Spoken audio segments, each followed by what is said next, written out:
contraste negro, blanco. Sí, yo he monogramas diferents. Què tal? Carme, No com ens estàs? coneixíem. No ens coneixíem. No, només que per però escolta, WhatsApp, per sí, correu. però fas la cara de la Montse, eh? Penso que Sou, no. sou de Camp Minovis de Figueres, eh? Sí, el perfil. El perfil, sí? El perfil és de Teniu una botiga de robes, vosaltres, Sí, eh? al carrer Montoriol ja fa anys Sí, que no la sí. tenim. Que la Montserrat, per cert, als estius, abans de venir aquí a Barcelona, també havia ajudat el pare. Hem de pujar per aquesta escala. Molt bé. Per aquí Tu pujàvem. condueixes, eh? Per aquí pujàvem i, esclar, veus que no està adaptat, això. Doncs la Montse, una de les coses que tenia al cap va ser, vam fer un estudi amb la ONCE, que ens ho va finançar, de fer-ho accessible, perquè, esclar, aquí amb cadira de rodes, doncs, l'ascensor no hi caps. No, I llavors, les mides no... no, doncs es va haver de fer tota una reconversió d'aquest espai, perquè a més tampoc podia girar, ara està més gran. Molt bé. Hola, i mira, Carme, veus? Aquí... La casa dels ara, periodistes. Sí, aquesta és la casa dels periodistes, I aquí hi havia els degans, veus el Carles Santís, Sí, l'Alzius, en Brunet, en Pernau, la Pernau. Montse Minovis, i després de la Montse, que ella llavors va estar a la direcció de Catalunya Ràdio, va venir el Brunet, després el Serrano, el Huertas, i així el Rius, el Martí i la Neus. I ara tenim el Morros. Doncs mira, veus, per aquí, ella ja hi era quan hi havia la Montse, Sí? Sí. Tu la vas conèixer, la Montserrat? Sí. 33 anys. Uau! Imagina't. Sí, doncs... La Montse va estar amb dos edicions, va ser la primera amb el Vicent Sant Clemente i aquella colla, i després quan va optar al deganat. Molt bé. Llavors, ara aquí això s'ha convertit en una sala d'exposicions, i allà, aquí, hi havia... Aquí era el despatx, és el despatx. Aquí hi havia la Montse, i el d'això, i l'Àngel Jiménez, que llavors era el gerent. Això era el 2001, Sí. El 2001. El 2001. Sí, i aquí, doncs, era la sala de juntes on totes aquelles coses que vam dir en aquella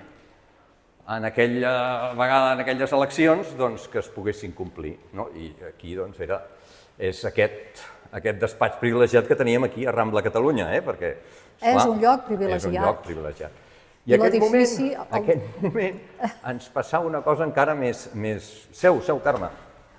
Ens va passar una cosa més maca amb la Montse. Treballàvem aquí al costat. Vull dir, és que no havíem de passar ni un semàfor.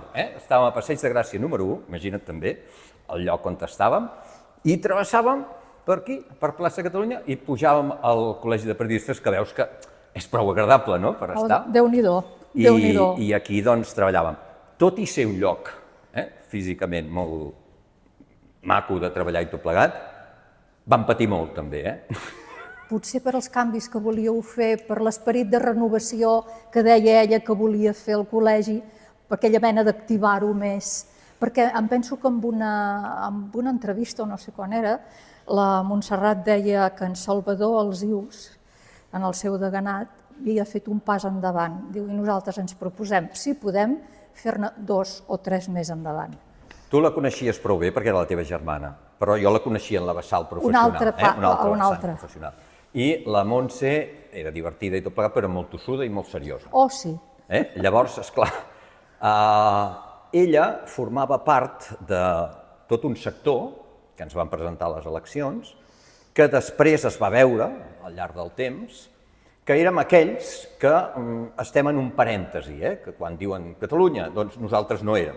I s'enfadava molt la Montse, perquè ella, esclar, havia estat a nacionalistes d'Esquerra, Unió Democràtica, i per ella Catalunya era molt important. Llavors, quan deien, hi havia la llista, com aquella dels nacionalistes, i nosaltres no érem tant, s'emprenyava molt. Però encara hi ha tot un país que nosaltres no sé de quina banda som, no? Podem haver nascut a Ripoll, però es veu que encara no ens han donat el certificat. I llavors, clar, amb aquesta qüestió com a dona i com a trencadora de molts esquemes, havies de patir. Sí. perquè feies coses noves. I la Montse feia coses noves. Sí. I llavors en aquella candidatura vam estirant ella, estirant ella, doncs vam fer moltes coses noves. I és clar, la Montse també tenia una altra cosa. Que, Bona o dolenta? no, que ella feia i deia, va, som-hi. I no deia som-hi i tothom mirava cap a una altra banda. No, no, t'hi feia ser, I ara us ensenyava un acte, que després la podreu veure aquí amb un insert, que era el moment de que a la Junta a mi em nomenen coordinador de totes les... O sigui, hi havia tota una sèrie de seccions en la qual doncs, parlàvem de periodisme de proximitat, periodisme de fons, etc. No? Doncs escolta, diu, tu has de ser coordinador, saps allò que feia ella, tu has de ser el coordinador de totes aquestes seccions i a més hem de descentralitzar el col·legi, no Dit i només fet. el terra i pam, i fes-ho. I escolta, sí, i ens van passar moltes hores aquí treballant, molt de gust, molt de gust, però que no podies baixar la guàrdia perquè no et deixava baixar la guàrdia. I va haver, presidents de juntes que van treballar moltíssim. Recordo la Núria Ribó, que van fer el llibre blanc del periodista, de dir, cap a on va la professió, fem un punt i a part, mirem a veure què tenim ara i cap a on hem de tirar endavant. Hi ha tota una colla de punts que podeu veure encara en aquest prospecte que vam fer, aquell tríptic, abans fèiem tríptics, vull dir, no hi havia... Fixa't, era el 2001 i no hi va haver una campanya per xarxes, ara haguéssim fet tuits, haguéssim fet coses d'aquestes. Molt més fàcil, molt més fàcil. En aquell moment doncs enviàvem als professionals, els enviàvem un tríptic. Home, vam tenir gent molt bona d'imatge, teníem la Pilar Antillac, que ens va fer les fotografies, i realment, doncs, esclar, és un goig, jo, que de vegades veig aquelles fotografies que ens va fer la Pilar Antillac, i formen part d'això que en diem la història d'aquest país, perquè, esclar, ella retratava o agafava aquell punt que després ha sigut mirat per tothom, les manifestacions feministes, etc. Allò que ella ho veia amb ulls de dona, va intentar que nosaltres, els homes, també ho miréssim una mica. I a mi em va ajudar moltíssim, això. Sí, perquè la Montserrat, esclar, va ser la primera dona, i llavors el que ella suposo que una mica va sobtar és que sempre havien estat periodistes, simplement. La Montse venia de la ràdio, periodista, però venia de la ràdio. Llavors suposo que això suposa, a part d'aquest feminisme que ella va intentar aplicar sempre, tant en el periodisme escrit com en la ràdio, aquí el trasllada. Vull dir, suposo que vosaltres també això va ser com una mica de... Iep, això és diferent. Perquè la Montserrat no és per dir-ho, però és que també m'ho han comentat, que era una dona avançada una mica al seu temps, que veia més enllà. No m'aturo aquí, una mica més enllà. Sí, ella era molt avançada amb això i el fet de que en aquells moments, evidentment, escolta, veníem de l'Associació de la Premsa, ni ràdio, ni televisió, ni audiovisuals. Els periodistes eren premsa escrita, bàsicament. I el seu finançament es feia a base de que els dilluns no hi havia diaris i l'Associació de la Premsa editava La Hoja del Lunes. I amb aquests diners servien per finançar el Col·legi de Periodistes. Després això es va transformar en el col·legi, etc. De ràdio hi havia molt poca gent. I això és el que a mi em va entusiasmar de la Montse, perquè ens coneixíem a la ràdio. Jo també era de ràdio. I va posar aquell punt de seriositat a la ràdio. Sí que a la nit dels transistors vam dir, escolta, la ràdio sí que poden informar i tot plegat, però esclar, portàvem la llegenda de que els informatius connectaven en Ràdio Nacional tots els 40 anys de franquisme. Esclar, llavors aquest tema del periodisme en ràdio havia quedat una mica de banda. Però llavors ja vam considerar, i es va fer, que a la ràdio hi haguessin grans periodistes. I doncs a mi, des de l'Enric Sopena, que eren els que ens van portar una mica aquí, venien de la premsa escrita, però també de la ràdio. La Montse era ràdio.